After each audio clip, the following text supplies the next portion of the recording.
When the arrogant strip away your last drop of water to push you toward death, they never suspect they are dropping you right into a wellspring of eternal life. The wind howled relentlessly across the vast frozen plains of Blackwood County, Ohio. It was a biting, unforgiving winter afternoon that stripped the warmth from your bones, a desolate cold demanding absolute silence. Evelyn Caldwell stood completely motionless in the center of the mahogany-paneled study. She was 74 years old. The damp dirt of the local graveyard still clung to the worn leather soles of her black boots. Her husband of 46 years was in the ground. For nearly half a century, she had poured her blood, her sweat, and her absolute devotion into the very floorboards beneath her feet. She had mended endless miles of rusted barbed wire, hoisted heavy 50-pound sacks of feed, birthed calves in 10 degrees Fahrenheit blizzards, balanced the leather financial ledgers under the dim glow of kerosene lamps, and raised that bitter boy into a grown man. She had dragged a dying farm out of the mud and built an empire of 3,000 acres from ashes. Now she stood waiting. Harrison Caldwell leaned back heavily in his deceased father's oversized leather chair. He was 52 years old, draped elegantly in a tailored wool suit that had never seen a single speck of farm dust.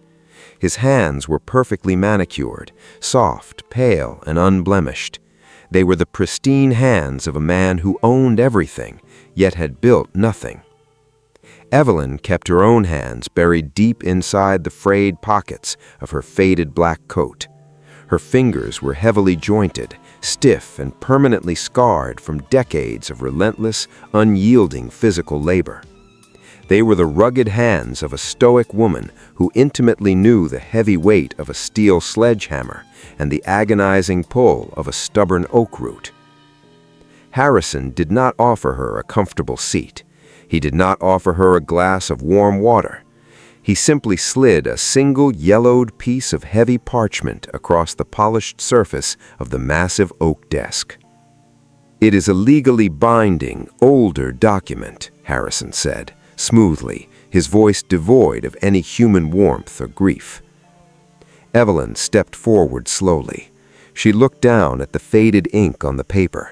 It was an unyielding will dated over 4 decades ago, drafted long before her own wedding day, explicitly leaving the entirety of the Caldwell estate, the vast land, the thousands of cattle, and the overflowing bank accounts solely to his direct blood heir. There was no mention of a loving wife. There was no mention of Evelyn. "My legal team has reviewed every single inch of it," Harrison continued, folding his soft hands together with a politely sickening smile. "You have no legal claim to this land. You have no property rights to this house. You are by all legal definitions a common trespasser on my private property." Silence fell over the room. It was a heavy, suffocating, unbearable silence. Evelyn did not gasp in shock. She did not raise her voice to demand basic justice for her 46 years of backbreaking, unrewarded sacrifice. She simply stared down at the man she had patiently fed, clothed, and raised from a troubled boy. He looked back at her with the cold, dead, empty eyes of a total stranger. Harrison reached confidently into his tailored breast pocket. He pulled out a small wad of crumpled bills, flattening them roughly against the polished wood. He slid them disdainfully toward the edge of the desk. $17, Harrison muttered coldly. "It is considered your final, generous wages. It is cleanup pay for handling the tedious funeral arrangements." He paused, letting the vile insult settle deeply into the freezing air of the study. "I want you off my land before the sun drops behind the western ridge," he added sharply. Evelyn looked quietly at the $17. It was a pathetic, wrinkled, meaningless pile of green paper, a cruel, calculated mockery of an entire lifetime of agonizing labor. She did not cry. She did not beg. She slowly pulled her scarred, trembling hands from her deep coat pockets. She reached out, her deliberate movements painfully slow but incredibly steady, and picked up the $17. She folded the worn bills neatly, pressing the creases flat with her calloused thumb, and slipped them deep into the pocket of her stained apron, right next to a heavy silver pocket watch. It was the only surviving, tangible relic of the man they had just buried. Then Evelyn looked Harrison dead in the eye. She buttoned her coat, she turned around, she walked away. The silent walk down the long, winding gravel driveway took nearly an hour. The brutal wind whipped violently against her wrinkled face, but her stoic posture remained perfectly, defiantly straight. She walked past the towering red barns she had painstakingly painted with her own 2 hands. She walked past the endless sprawling wooden fences she had personally driven deep into the frozen earth. She left it all behind. By the time she finally reached the paved road leading directly into the small town of Blackwood, the temperature had dropped well below freezing. She walked purposefully toward the center of the quiet town, silently hoping to find a warm hearth, a familiar friendly face, or perhaps a quiet corner in a local boarding house. But the town of Blackwood belonged entirely to Harrison Caldwell. As she slowly approached the brightly lit local diner, the open sign abruptly flipped to closed. When she knocked softly on the sturdy oak door of the parish rectory, the heavy velvet curtains twitched nervously, but absolutely no one answered. The local butcher, the friendly baker, the reliable town mechanic, they all immediately averted their guilty eyes, quickly locking their doors against the biting cold and against the quiet woman they had intimately known for nearly half a century. Fear was a powerful, absolute master. Nobody dared to cross the wealthiest, most ruthless landowner in the entire county. Evelyn kept walking. The sun vanished completely, plunging the desolate Ohio Valley into a brutal, pitch-black winter night.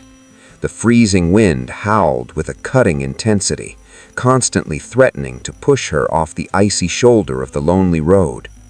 A mile outside the dark town limits, hidden quietly behind a thick grove of dying elm trees, sat an abandoned, rotting wooden carriage. It was a decaying relic from another century, half sunken into the freezing mud. Evelyn climbed inside. She pulled her aching knees to her chest, wrapping her frayed wool coat tightly around her fragile frame. The relentless wind whistled loudly through the cracked, rotting wooden boards. She reached deeply into her stained apron pocket, her numb fingers wrapping tightly around the freezing cold silver of the pocket watch and the crumpled, pathetic $17. It was all she had left. She closed her heavy eyes, listening intently to the absolute suffocating silence of her own profound isolation. Huddled quietly in that decaying, freezing carriage in the dead of the brutal night, clutching exactly 17 worthless dollars, Evelyn had absolutely no idea that the ultimate unforgiving cruelty of her stepson was about to hand her the ultimate master key. She had no idea she was about to hold the magnificent, rushing lifeblood of this entire town in her scarred, dirt-stained hands. Morning broke like shattered glass across the Ohio sky. The frost was thick, painting the dying elms in a pale, deathly white. Evelyn stepped out of the rotting carriage, her joints screaming in silent agony, her stomach hollow and clawing with a deep, primal hunger. She had nothing. She walked steadily toward the brick courthouse, standing proudly in the center of the county seat. The heavy oak doors yielded to her bruised hands. Inside, the air was warm, smelling faintly of stale coffee, old paper, and bureaucratic indifference. She approached the polished wooden counter of the county property office. The clerk, a stout man with greasy hair and a dismissive sneer, did not bother to look up from his ledgers. Evelyn reached into her stained apron. She pulled out the crumpled bills, smoothing them meticulously on the counter. "I need to purchase a foreclosed parcel," Evelyn stated quietly. "The absolute cheapest parcel available." The clerk finally looked up, his eyes sweeping over her worn coat, her dirt-stained boots, and the pathetic pile of green paper sitting on his pristine counter. He let out a harsh, barking laugh that echoed loudly through the quiet hall. "Cheapest parcel?" the clerk mocked loudly. "Lady, you have $17. The only thing you can buy in Blackwood County for that kind of money is a plot in the graveyard, and even those are running low." He was wrong. He pulled out a thick, dusty ledger bound in cracked red leather, flipping past pages of prime agricultural real estate, rolling green pastures, and lucrative commercial lots. He stopped at the very last page, tapping a pudgy finger on a forgotten, stained entry at the bottom of the long list. "There is one," the clerk said dismissively. "Parcel number 42, an abandoned oak sawmill sitting in a depressed valley at the edge of the county line. Folks around here call it the Devil's Swamp. It has been completely flooded, rotting to pieces and utterly useless for over 30 years. Nobody in their right mind would touch it." "I will take it," Evelyn replied steadily. Before the clerk could respond, the heavy brass door behind them swung open, letting in a gust of freezing wind and the overwhelming scent of expensive cologne. Harrison Caldwell strolled into the office, flanked by two sharp-suited lawyers holding thick leather briefcases. He stopped, his cold eyes landing on the fragile woman standing at the counter. A cruel, arrogant smile spread across his impeccably groomed face. "Buying real estate, Evelyn," Harrison sneered softly. "I heard you spent the night sleeping like a stray dog in a ditch. Are you planning to build an empire out of the Devil's Swamp with your sweeping wages?" Evelyn did not turn her head. She did not flinch. She simply separated $11 from her small pile, leaving exactly $6 in reserve. She pushed the money toward the clerk with a steady, unyielding hand. $11 for the deed and the filing fees, Evelyn instructed firmly. The clerk shook his head, stamped the yellowed paper with a heavy thud, and slid the worthless deed across the counter. Harrison chuckled darkly, shaking his head at the sheer pathetic nature of the transaction, and walked purposefully toward the back offices to conduct real business. Evelyn folded the deed carefully. She left the warmth behind. The journey was exactly 4 miles. She walked along the treacherous icy shoulder of the winding county road, dragging her battered leather suitcase behind her. The small wheels squeaked painfully against the rough gravel, echoing into the desolate winter landscape. Every single step demanded a monumental effort from her 74-year-old bones, yet she never stopped to rest. She passed barren fields, twisted oak trees, and rusted wire fences that stretched for endless miles into the gray horizon. Eventually, the paved road ended. She turned down a steep, muddy embankment, stepping into the dense, overgrown brush of the forgotten valley. There it was, the Devil's Swamp. It was a bleak, terrifying ruin of dark, rotting wood and rusted iron, swallowed entirely by a massive depression in the freezing earth. The skeletal remains of the old oak sawmill stood precariously in the center, leaning heavily against the howling wind. But the most prominent feature was the water. It was everywhere. A vast, dark pool of liquid covered the entire floor of the valley, rising steadily over the massive timber foundations and swallowing the lower wooden planks in a permanent, watery grave. It looked like absolute death. Evelyn stood at the edge of the icy liquid soaked straight through the thick, frayed wool of her dark skirt. Evelyn remained perfectly still on her bruised knees, letting the freezing water swirl gently around her forearms. She did not recoil from the biting temperature.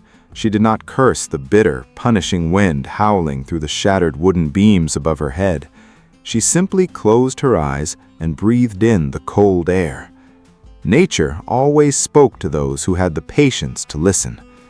She ran her scarred, numb fingers along the massive, submerged wooden beams supporting the flooded floor of the ruined sawmill.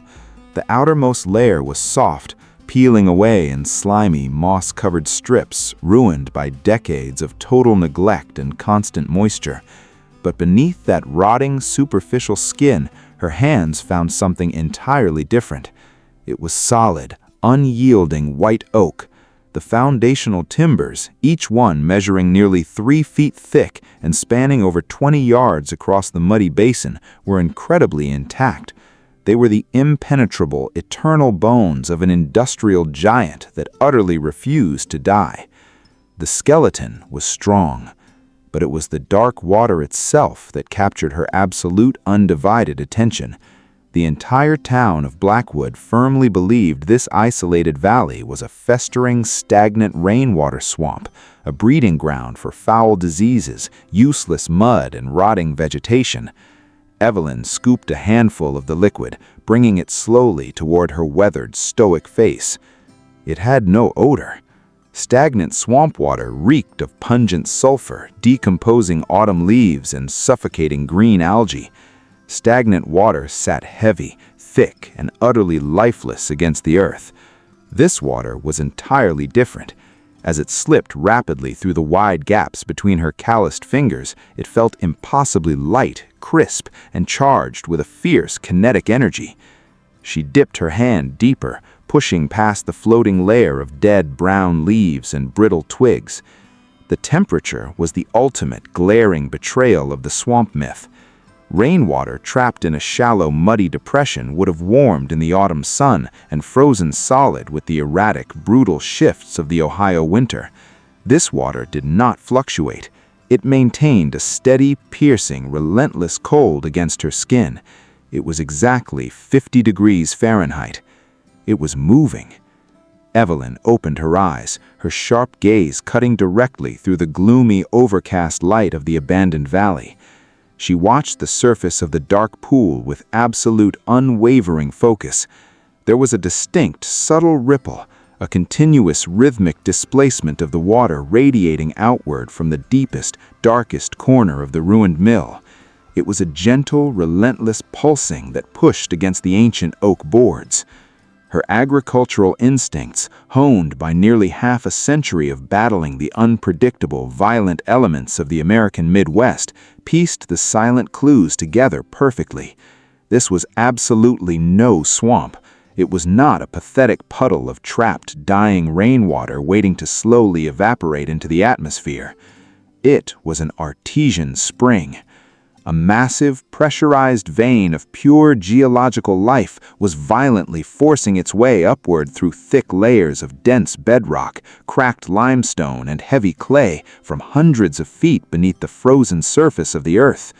The sheer, immense hydrostatic pressure of the underground aquifer was pushing thousands of crystal-clear, unpolluted water directly into the crumbling foundations of the old oak mill. The arrogant, wealthy men of the town had abandoned this precious land out of sheer, uneducated ignorance. They had completely mistaken an eternal fountain of life for a puddle of useless death. Evelyn slowly stood up, the heavy, soaked wool of her skirt dragging painfully against the submerged floorboards. She had found a miracle. She waded deliberately toward the back corner of the sprawling ruin, moving steadily against the subtle, invisible current pulling firmly at her heavy leather boots. The water grew slightly deeper here, reaching just past her shivering, aching knees. The skeletal remains of a rusted iron saw blade hung ominously overhead, groaning softly against the bitter, howling wind. She reached the exact epicenter of the disturbance. The water bubbling up through the wide gaps in the floorboards here was remarkably clear, vigorously sweeping away the decades of accumulated silt and dark mud. Evelyn stared down through the rippling 50-degree liquid. Something was wrong. The massive wooden floorboards did not naturally end here. Instead, a massive, unnatural depression had been carved directly into the bedrock beneath the mill. But the powerful surge of the artesian spring was not flowing freely from the exposed rock. It was being deliberately, carefully choked. Evelyn plunged her arms shoulder-deep into the freezing spring. She felt the violent, pulsing rush of the water directly against her numb skin. Her fingers traced the rough, jagged edge of the underwater bedrock, feeling blindly for the exact source of the strange blockage. Her hands brushed against cold, unyielding stone. It was not a natural, jagged outcropping of native limestone. It was a heavy, perfectly smooth piece of dark granite, measuring roughly 2 feet wide and meticulously wedged into the primary fissure of the bedrock. It was a deliberate, calculated obstruction. Someone had painstakingly dragged this heavy foreign rock down into the foundation of the mill and jammed it deeply into the roaring mouth of the spring. They had tried to bury it. Evelyn wrapped her scarred, bleeding fingers around the rough edges of the sunken, dark granite, her mind racing rapidly with the profound, undeniable implications of her silent discovery.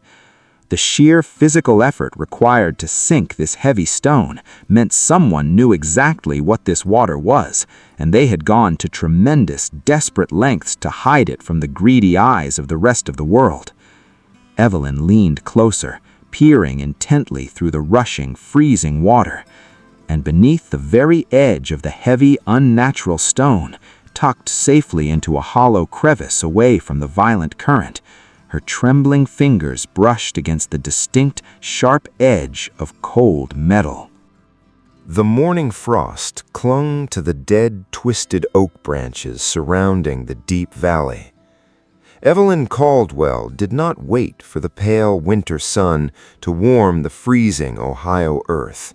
She went straight to work. She possessed absolutely no modern machinery, no hired farmhands, no heavy iron tools, and no protective clothing to shield her fragile body from the elements. She had only her 2 bare, scarred hands, a broken, rusted bucket, and an unbreakable, silent will forged over 46 years of relentless agricultural warfare. She began by tearing away the rotting pine floorboards. She ripped the decaying wood away piece by piece, exposing the dark, suffocating mud sitting just beneath the shallow, freezing liquid. It was agonizing, excruciating, mind-numbing labor. She waded directly into the 50-degree Fahrenheit water, her heavy leather boots sinking a full 12 inches into the thick, foul-smelling muck of the ruined sawmill. She bent down. She plunged her bare, trembling arms straight into the freezing muck, feeling blindly through the thick sediment, and began hauling out the heavy, jagged field stones that had been buried deeply beneath the mud for over half a century. Each individual stone weighed anywhere from 20 to 40 pounds. Evelyn dragged them heavily against her chest, the sharp, unyielding edges of the raw rock tearing directly through the frayed fabric of her thin wool coat, biting deeply into the soft, fragile skin of her 74-year-old collarbones. She carried the stones, one by one, through the freezing water. She did not complain. While Harrison Caldwell sat comfortably in his plush leather armchair 4 miles away, sipping expensive amber whiskey and admiring his soft, perfectly manicured hands in the warmth of a roaring fireplace, his stepmother was covered entirely in freezing brown mud. She was building a fortress. Evelyn carefully, methodically stacked the heavy field stones in a tight, interlocking ring, forming a sturdy, semicircular retaining wall exactly 3 feet high and 6 feet wide around the bubbling, violent source of the underwater spring. The rough stones cut her hands relentlessly. Her knuckles bled continuously, the bright red blood washing away into the clear 50-degree current before it could even begin to clot. Her spine throbbed with a blinding, white-hot agony. Every single joint in her aging body screamed for a warm bed, a hot cup of tea, and a single moment of rest. she ignored the pain entirely. By the dawn of the third day, the heavy stone basin was nearly complete, but she desperately needed a way to guide the immense, continuous volume of rushing water out of the flooded ruin and safely down into the surrounding valley, away from the structural oak foundations. She scavenged the dark perimeter of the collapsed structure.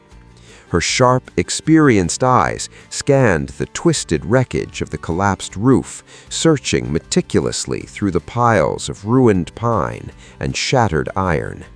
She found her absolute salvation buried beneath a mound of dead autumn leaves. They were massive, untouched planks of pure red cedar.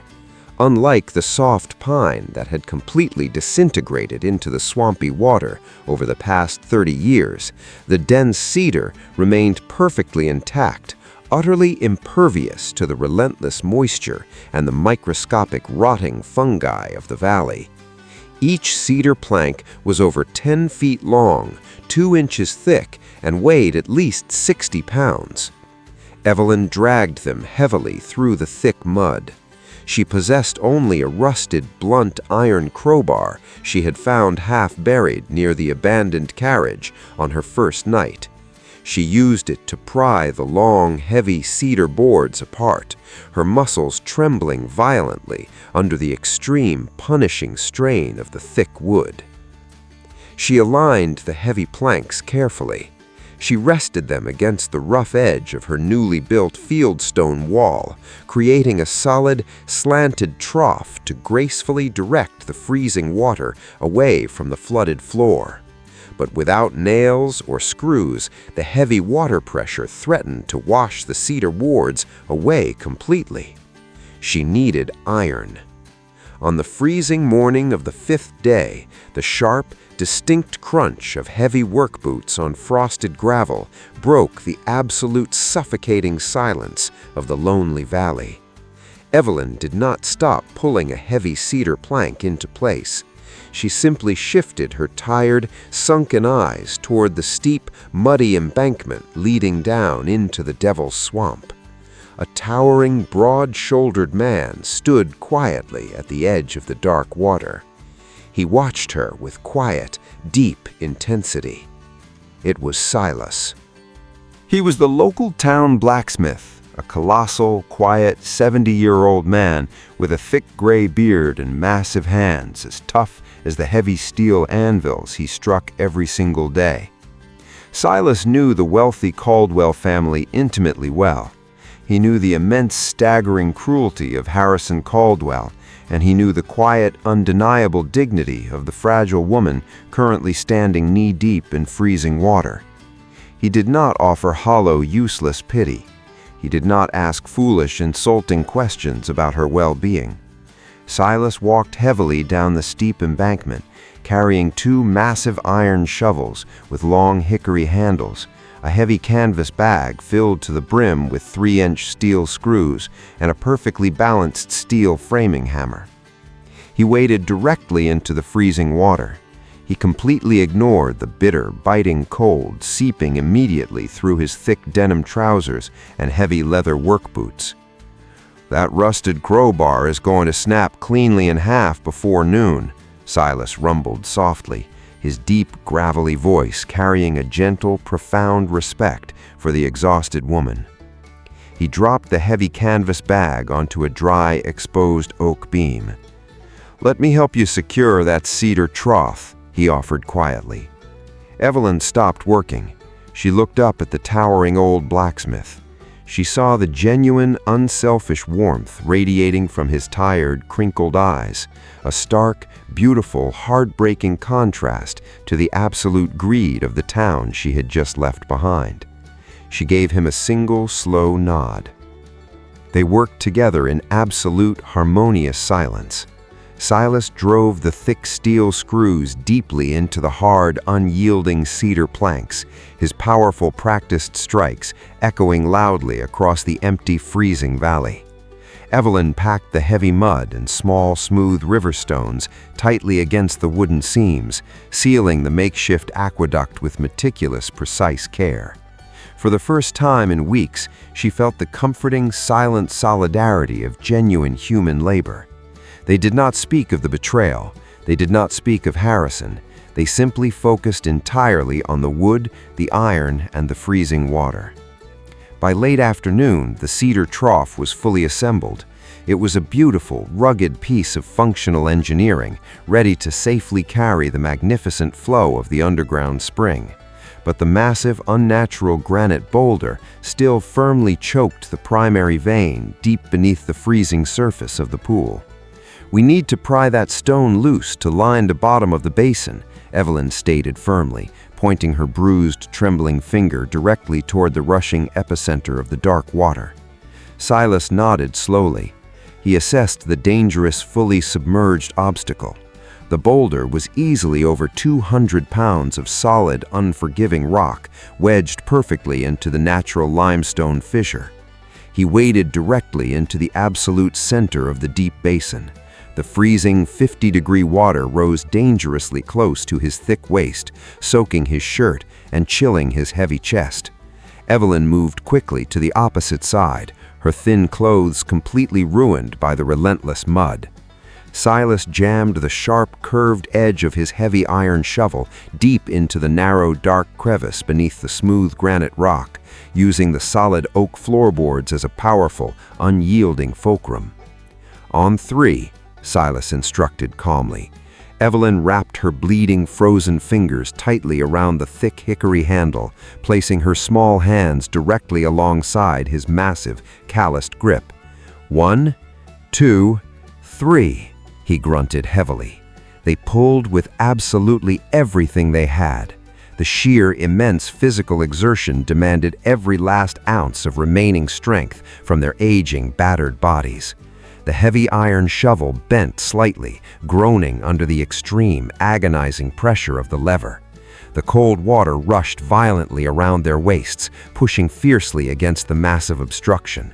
For a terrifying, endless moment, the rock did not yield. Then, with a deep, sickening scrape that vibrated fiercely through the entire muddy floor of the sawmill, the heavy granite boulder shifted. Silas roared quietly. He threw his entire 200-pound weight violently backward against the hickory handle. Evelyn pulled with a desperate, animalistic ferocity, ignoring the warm blood dripping freely from her torn palms. The massive stone rolled backward. It crashed heavily against the fieldstone wall with a massive, underwater thud. Instantly, the artesian spring erupted.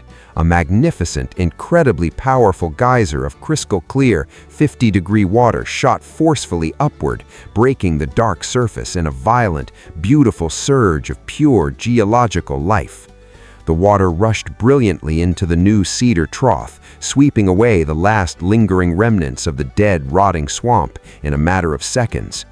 Evelyn fell forward onto her bruised knees. She gasped heavily for air, letting the clean, freezing water wash entirely over her exhausted, dirt-stained face, clearing the mud from her sunken, tired eyes.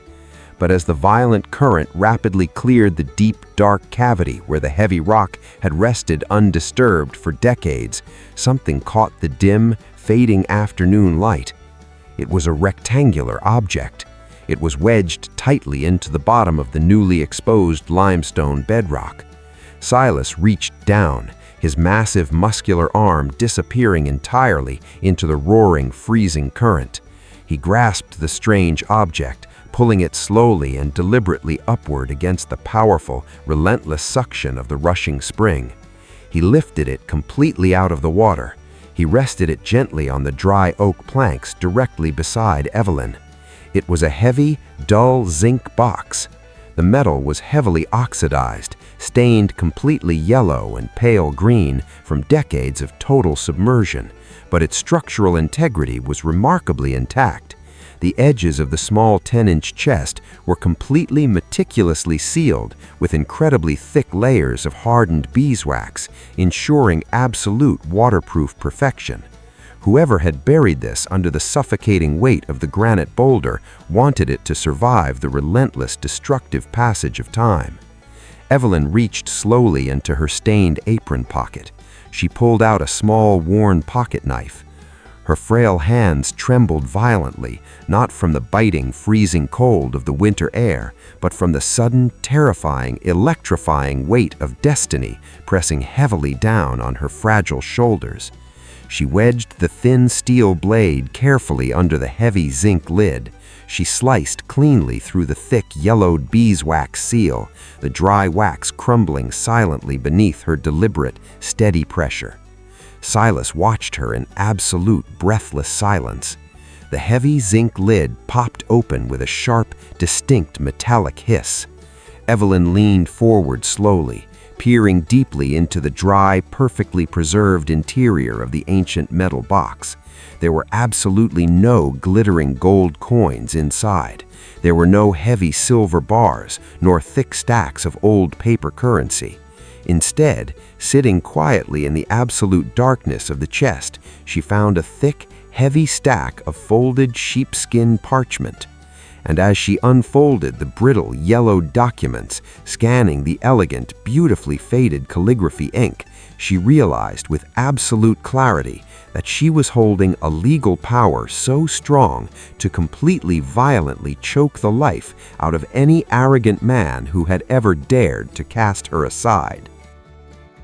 The thick sheepskin parchment was heavy, durable, and completely untouched by the destructive, rotting moisture that had relentlessly consumed the ruined sawmill for decades. Evelyn Caldwell held the folded documents with immense, reverent care, deliberately keeping her hand steady, allowing the freezing drops of water from her bruised, bleeding fingers to fall harmlessly onto the wet wooden floorboards instead of the ancient paper. She slowly opened the first page. It was an incredibly detailed, beautifully preserved, hand-drawn geological map of Blackwood County. The map was meticulously drafted with precise architectural lines, deep black ink, and faded blue watercolor shading that expertly illustrated the hidden, subterranean architecture of the entire sprawling valley. The detailed drawing clearly showed the vast, rolling hills of the surface, the thick layers of dense brown clay, the impenetrable walls of solid gray limestone, and a massive, winding underground river trapped exactly 500 feet below the earth. The underground river had only one mouth. The entire local aquifer, a massive, ancient geological reservoir of pure, highly pressurized water spanning across thousands of acres beneath the rich agricultural soil, funneled directly upward through a single, narrow fault line. That profound, unstoppable vein of pure life burst violently through the bedrock, exactly where Evelyn was currently kneeling in the mud. "What did you find in there?" Silas asked softly, his deep, gravelly voice barely carrying over the violent, rushing sound of the freezing spring. "The absolute truth," Evelyn answered quietly. She carefully set the geological map aside on a dry cedar plank, her calloused thumb brushing gently against the second, much heavier document hidden deep within the oxidized zinc box. This parchment was entirely different, bearing the imposing, deeply embossed wax seal of the federal government and dated precisely in the year 1880. The elegant, sweeping calligraphy spelled out a legally binding, completely irrevocable covenant that had been deliberately buried, aggressively hidden, and entirely forgotten by the arrogant, ignorant men who had built the modern town. It was a perpetual water rights deed. Evelyn read the dense, archaic legal text with absolute, unblinking focus, her sharp, experienced mind rapidly processing the profound, earth-shattering implications of every single carefully chosen word. The document explicitly, unequivocally stated that whosoever held the lawful, recorded title to this specific surface parcel of the valley would forever possess the absolute, unquestionable, and exclusive commercial dominion over the entire subterranean aquifer. no one could touch it. It granted the landowner the supreme, unregulated legal authority to safely extract, bottle, completely divert, or commercially sell the endless millions of pure 50-degree water, completely free from local interference, state regulations, or federal oversight. The intelligent men who had originally built the massive oak sawmill had discovered this incredible, infinite fortune, but they had wisely hidden the master deed deep beneath a massive 200-pound granite boulder to protect it from ruthless corporate barons, choosing instead to run their heavy iron saw blades with the immense free water pressure. They took the secret to their graves. Now, exactly 46 years after Evelyn had first arrived in this harsh, unforgiving county as a young, hopeful bride, the ultimate master key to the entire region rested peacefully in her scarred, freezing, dirt-stained hands. Harrison Caldwell sat proudly in his magnificent, sprawling estate just 4 miles away, arrogantly believing his 3,000 acres of prime agricultural dirt made him an untouchable king. He had callously thrown his stepmother out into the freezing winter night with exactly 17 worthless dollars, sneering at her profound, quiet misery. He owned the dirt.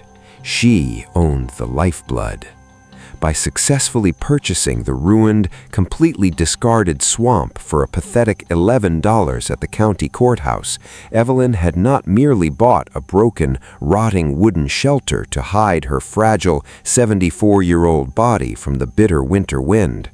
By placing those crumpled, insignificant green bills onto the clerk's desk and legally transferring the forgotten title into her own name, she had unknowingly, perfectly awakened a dormant, unstoppable legal giant.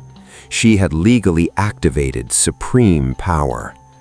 Evelyn did not scream in sudden, joyous triumph, nor did she raise her bruised, bleeding hands to the gray, overcast sky, nor did she shed a single pathetic tear of overwhelming emotional relief.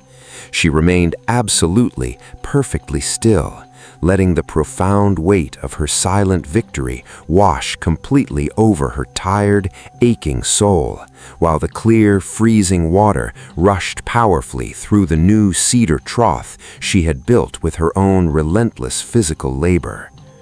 "Is it valuable?" Silas asked carefully, watching the intense, quiet fire burning brightly in the old woman's dark eyes.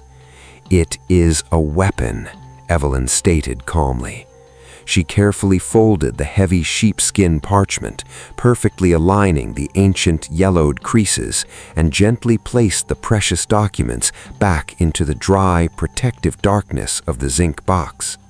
She knew intimately well that a piece of old paper, no matter how legally binding or historically significant, was merely a silent threat sitting harmlessly in the shadows. The arrogant, wealthy men of Blackwood County would never willingly bow to an impoverished, discarded widow living in a ruined sawmill, regardless of what an ancient federal deed commanded. They only respected pain. To completely crush the towering, suffocating pride of Harrison Caldwell, to legally force his soft, perfectly manicured hands to surrender everything he had so cruelly stolen from her, the water flowing steadily beneath her muddy boots needed to become a matter of absolute, desperate survival. The true, terrifying power of the document would remain entirely dormant as long as the heavy winter snows continued to fall and the rich, dark soil of the surrounding farms remained perfectly moist and fertile. She needed the sky to completely fail them. She patiently closed the heavy metal lid. The deed was a magnificent, unparalleled sword of justice, but its true, devastating value would only be fully activated when the ultimate wrath of nature descended on the valley, completely drying up the wealthy, arrogant world above and quietly turning these cold, freezing drops of underground spring water into something far more expensive than diamonds. Summer arrived with a brutal, suffocating vengeance. The sky over Blackwood County turned into a relentless, unforgiving sheet of scorching white heat, burning the fertile soil into cracked, dusty plains. The rain simply ceased. The shallow creeks evaporated entirely into thin air. The towering green cornstalks withered into brittle yellow husks, and the deep, reliable town wells slowly receded until they hit nothing but dry, powdery mud. The earth was dying. Evelyn Caldwell did not panic. She sat quietly on the newly reinforced cedar porch of the ruined sawmill, watching the magnificent, endless flow of perfectly clear 50 degrees Fahrenheit water rushing vigorously into the deep stone basin. The artesian spring did not care about the sky. It drew its immense power from a subterranean ocean buried safely beneath hundreds of feet of solid bedrock, entirely immune to the devastating historic drought ravaging the helpless town above. She sent a quiet, handwritten note into town. Dr. Nathaniel was a weary, overworked man of 40 years, desperately searching for a clean, sanitary water source for the overflowing clinic of severely dehydrated patients. He arrived at the edge of the Devil's Swamp looking completely exhausted, his shoulders slumped heavily under the sheer, agonizing weight of the escalating agricultural crisis. Then he saw the water. He practically fell down the steep, dusty embankment, plunging his trembling hands directly into the rushing, freezing current of the cedar trough. He pulled the crystal-clear liquid to his cracked lips, drinking deeply with absolute frantic desperation. "It is pure," Nathaniel gasped softly, his eyes wide with profound shock. He was not merely a local physician, but a highly educated man who intimately understood the complex geological makeup of the region. He spent 3 painstaking hours testing the deep spring, measuring the staggering volume of the endless flow, and carefully authenticating the heavy sheepskin deed Evelyn had calmly placed upon the wooden table. Word traveled incredibly fast. Within 2 weeks, the quiet, forgotten valley was swarming with men in expensive suits. Elite hydrogeologists and aggressive corporate attorneys from massive national beverage conglomerates drove their shiny, heavy vehicles down the dusty county road, arriving in absolute awe at the miraculous overflowing oasis hidden deep within the dead, cracking earth. They sat across from the stoic 74-year-old woman. Evelyn did not offer them tea. She did not smile. She simply watched them meticulously sample the freezing water, verify the absolute legally binding power of the 1880 Federal Covenant, and furiously calculate the astronomical endless profits bubbling freely from the ground. The final official appraisal was formally presented on thick, crisp white paper. "We are prepared to offer you $4,200,000 for the outright purchase of the commercial extraction rights," the lead corporate lawyer stated nervously, intimidated by her piercing, silent gaze. "Or, alternatively, we can execute a permanent lease guaranteeing you exactly $150,000 every single year in strict royalties." Silence filled the valley. She owned everything. The woman who had been cruelly thrown into a freezing winter night with nothing but 17 pathetic dollars and a worn, frayed coat was now the undisputed singular master of the most valuable liquid asset in the entire state. She was a silent, stoic multimillionaire sitting on a throne of solid oak, watching the desperate, incredibly wealthy men of the modern world bow deeply to her absolute authority. She did not immediately sign their lucrative contracts. She did not eagerly grasp the gold they dangled so desperately in front of her weathered face. She politely asked them to leave. "I will carefully consider your generous proposals," Evelyn said softly. She needed time to wait for the final piece of the trap to spring perfectly shut. The profound, absolute victory of her sharp intellect and her unbreakable spirit resonated deeply within the quiet, shadowy walls of the old mill, proving that true power was never loud, boastful, or heavily advertised. True power was simply having the absolute, undeniable ability to walk away from millions. But the scent of astronomical wealth could not be contained. While Evelyn sat peacefully by the roaring spring, the massive, arrogant agricultural empire of her cruel stepson was rapidly collapsing under the brutal, punishing weight of the unyielding sun. The thousands of cattle were dying of severe dehydration, his sprawling crops were turning to ash, and the intoxicating, maddening rumor of a $4 million miracle located exactly 4 miles away reached his desperate ears. He lost his mind. While his immense, heavily mortgaged assets were literally dying of thirst in the cracking dust, the overwhelming smell of money drove him entirely insane, sending him hurtling directly towards the old sawmill with the absolute darkest, most violently foul intentions. The ruthless, unforgiving sun baked the 3,000 acres of the Caldwell estate into a cracked, desolate wasteland of absolute despair. The temperature hovered aggressively at 105 degrees Fahrenheit for 3 consecutive, agonizing weeks. The massive, man-made irrigation ponds evaporated entirely into foul, shallow puddles of thick brown mud. The sprawling fields of expensive green corn withered violently into brittle gray ash, and the prized cattle collapsed heavily against the rusted iron fences, dying slowly of severe, excruciating dehydration under the burning sky. Harrison Caldwell was bleeding money. He stood helplessly on the expensive wraparound porch of his magnificent, sprawling mansion, watching his entire agricultural empire crumble rapidly into dry dust beneath the punishing summer heat. The local banks were aggressively calling in his massive, high-interest loans. The wealthy state investors were ruthlessly pulling their capital from his failing enterprise. He was standing directly on the terrifying, crumbling precipice of absolute, irreversible bankruptcy. Then the maddening, intoxicating rumor of the underground ocean reached his desperate ears. He did not hesitate for a single second.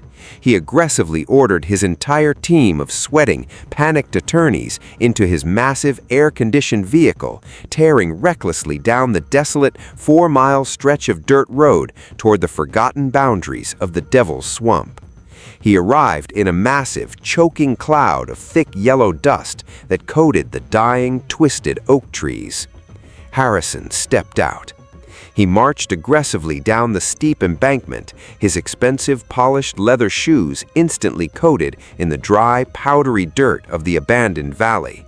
He stopped dead in his tracks.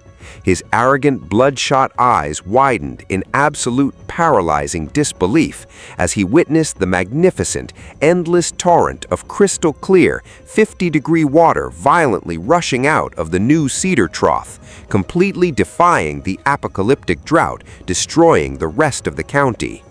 He saw the money. He quickly forced a tight, sickeningly sweet smile onto his desperate, heavily sweating face, attempting to completely mask the violent, greedy panic raging uncontrollably inside his chest. "Mother?" Harrison called out warmly. Evelyn Caldwell did not look up. She stood perfectly still beside the rushing water, her frail, scarred hands resting gently against the rough, unyielding bark of the heavy cedar planks. She wore a clean, simple cotton dress. She did not owe this arrogant, cruel man a single syllable of her precious time. "It is an absolute miracle what you have discovered here upon our family land," Harrison continued smoothly, stepping dangerously close to the deep stone basin. "But you are an old, tired woman. You cannot possibly manage an operation of this immense, complex scale. I have brought my legal team to properly transfer the deed back into the Caldwell estate where it rightfully belongs." Evelyn slowly turned her head. "Get off my property," Evelyn stated coldly. The fake, pathetic smile vanished instantly from Harrison's face, completely replaced by a vicious, twisting sneer of pure, unrestrained malice. He snapped his soft, perfectly manicured fingers aggressively, and his lead attorney stepped forward, brandishing a thick stack of aggressively typed legal threats. "You bought this land with $11 you stole directly from my father's estate. That makes this entire parcel, the water, and every single drop of profit entirely mine. I will drag you through the federal courts until you die a miserable, penniless beggar in a gutter. You are absolutely nothing." He was completely wrong. From the quiet, shadowy interior of the ruined sawmill stepped the impeccably dressed senior partner of the largest corporate law firm in the entire state of Ohio, closely followed by 2 armed federal marshals. The lawyer held a single, elegant leather folder containing the absolute, unyielding truth. "Mr. Caldwell," the lawyer announced firmly, "on the exact day of your father's funeral, you aggressively forced your stepmother to sign a comprehensive severance of estate, irrevocably dissolving any financial, legal, and familial ties between you. You explicitly legally declared that the $17 you gave her was a final, completed transaction for services rendered. The $11 she subsequently used to purchase this land was entirely her own lawful property." The lawyer stepped forward, raising the heavy, yellowed sheepskin document high into the blistering summer air. "Furthermore, this exact parcel is fully protected by an 1880 perpetual water rights federal covenant. There is a signed active injunction from the federal court explicitly barring you from taking a single step closer to this water. If you attempt to claim this land, or if you ever threaten my client again, you will be immediately arrested by these marshals for criminal trespass on a federally protected commercial utility." Karma was absolute. Harrison staggered backward, the color draining entirely from his arrogant, sweating face. His high-priced, cowardly lawyers immediately lowered their heads, silently packing their expensive briefcases and stepping quickly away from the doomed, ruined man. He had meticulously, aggressively used the cold, unfeeling law to throw her out into the freezing dirt, and now that exact same unyielding law was violently crushing his neck. He was completely trapped. "My cattle are dying," Harrison whispered pathetically, his voice finally breaking under the terrifying, suffocating weight of his own profound failure. Evelyn stared at him. She looked quietly at the man who had mercilessly denied her a warm seat by the fire, who had coldly handed her 17 worthless dollars after 46 years of backbreaking, bloody labor, and who had cheerfully sent her out into the deadly winter night to freeze to death. She did not scream. She did not gloat. "I will sell you the water," Evelyn said quietly. Harrison looked up, a pathetic, desperate glimmer of hope flashing wildly in his panicked, bloodshot eyes. "The commercial rate is 10 cents per gallon," Evelyn continued flawlessly, her voice entirely devoid of any human sympathy, echoing clearly over the rushing spring. "You will require roughly 200,000 gallons every single week to adequately hydrate your immense herds and save your withering crops. You will pay me exactly $20,000 every Friday in certified bank drafts until the drought completely breaks. If you miss a single payment, the water stops permanently." Harrison gasped loudly. "That will completely bankrupt me in a matter of months," Harrison choked out miserably, his voice trembling with profound, paralyzing terror. "I will have to heavily mortgage the tractors, the massive red barns, the expensive equipment, and the very house you lived in. That will drain every single account I possess. I will lose the farm." "That is the price," Evelyn stated firmly. To save the dying animals he carelessly owned, the incredibly arrogant, towering man had to surrender everything he valued.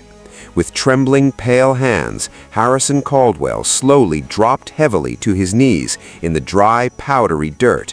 Right there, in front of the armed federal marshals, the corporate lawyers, and the quiet, stoic woman he had so viciously abused, he signed away his entire massive fortune. He was utterly ruined. He slowly rose to his feet, absolutely shattered, and dragged his heavy, defeated body back up the dusty embankment, leaving his pride, his immense wealth, and his entire legacy bleeding out onto the dry earth behind him under the watchful, disgusted eyes of the entire town. He had been completely crushed by his own towering arrogance.